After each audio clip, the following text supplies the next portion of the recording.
Hey everybody, welcome back to This Random Journey. Today is day 8 of our book a week, and like I said yesterday, I'm going to be reading 2 separate books, plus my Bible.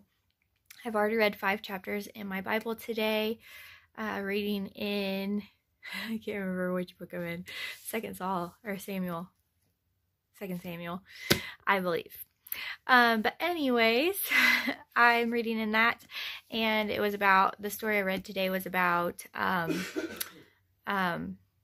was his name? I can't remember. Anyways, it's a brother who basically raped his sister, and then the other brother avenged his sister like 2 years later.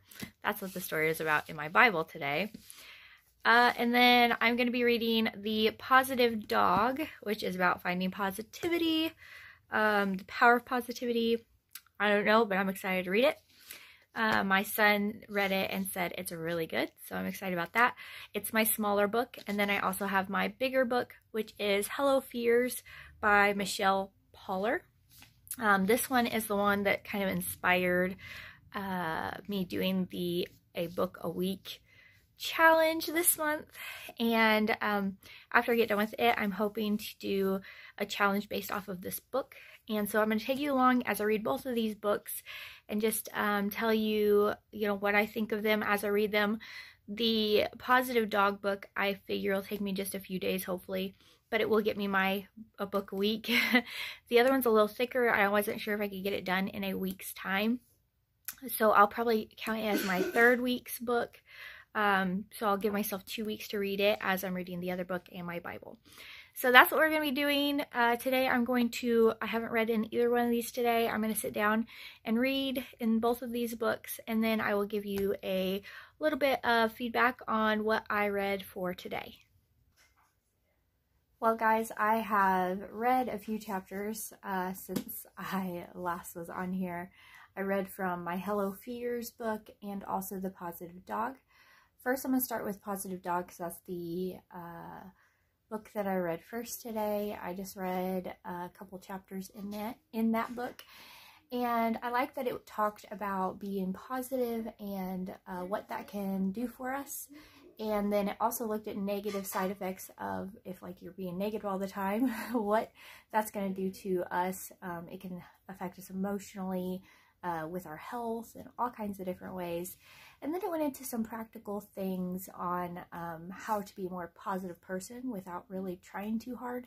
One of those things was just to make yourself smile or find things to laugh about, which will make you smile, which will give you serotonin, which will automatically make you feel better and be more positive. So that was one thing that I took away from my reading today in The Positive Dog.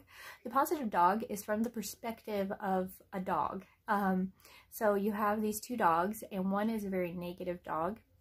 He's in like a shelter type setting, and he has not been looked at as being adoptable because he's so negative and nobody wants to be around him because he barks and is upset all the time.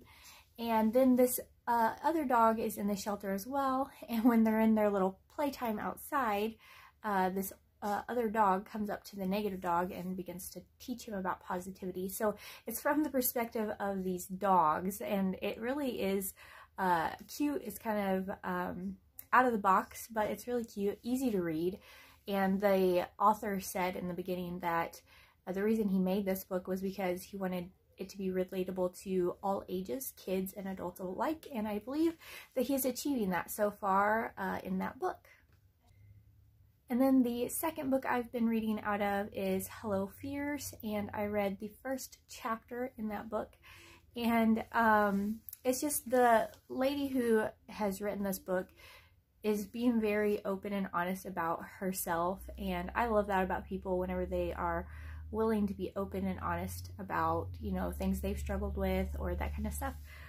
And she just lets you know right out the gate who she is, and her personality comes through very well in the book, and it's very personable, so it's an easy read as well, which I love easy reads. as do a lot of people, I am sure. I have that book in front of me, and there's actually a section at the end of each chapter that is like an overview of the chapter, so you can reference back to try to help you remember what you have learned. I remember a lot of it, but I have it open in front of me so that I can go over with you the first chapter and what I have learned so far. One thing that I can remember right off the bat is there is 7 distinct types of fear. So there's 7 different fears that all fear branches off of. And I wanted to really quick read those 7 fears for you because you probably can relate just like I did whenever I was reading them.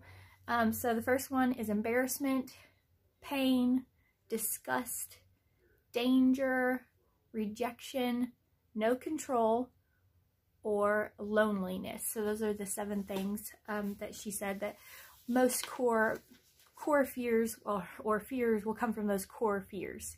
That makes sense.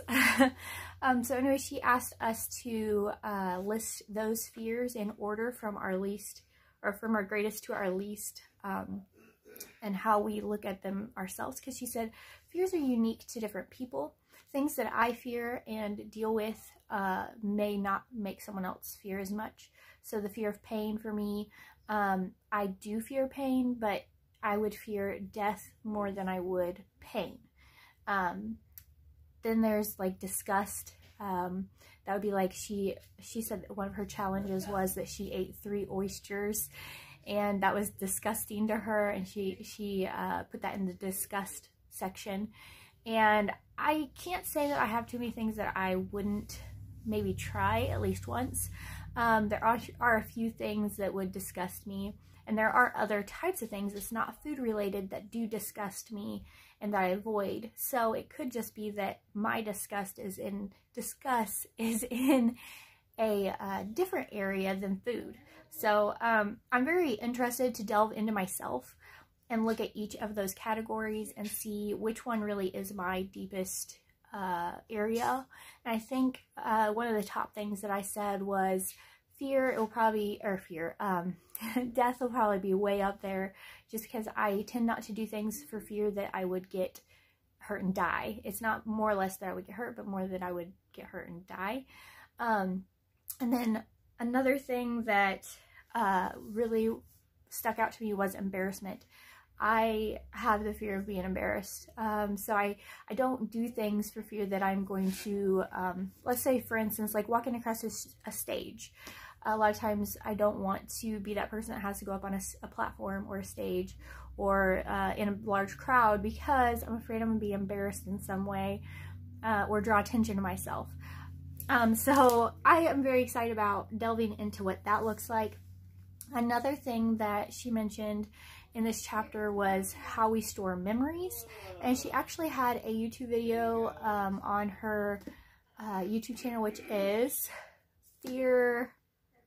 maybe it is Hello Fears, I can't remember exactly, but anyways, she had a little video of how memories are stored, and she explained it this way, that you have like when you're a kid, time seems to go on really slow, and then as you get older, time seems to just like jet really fast.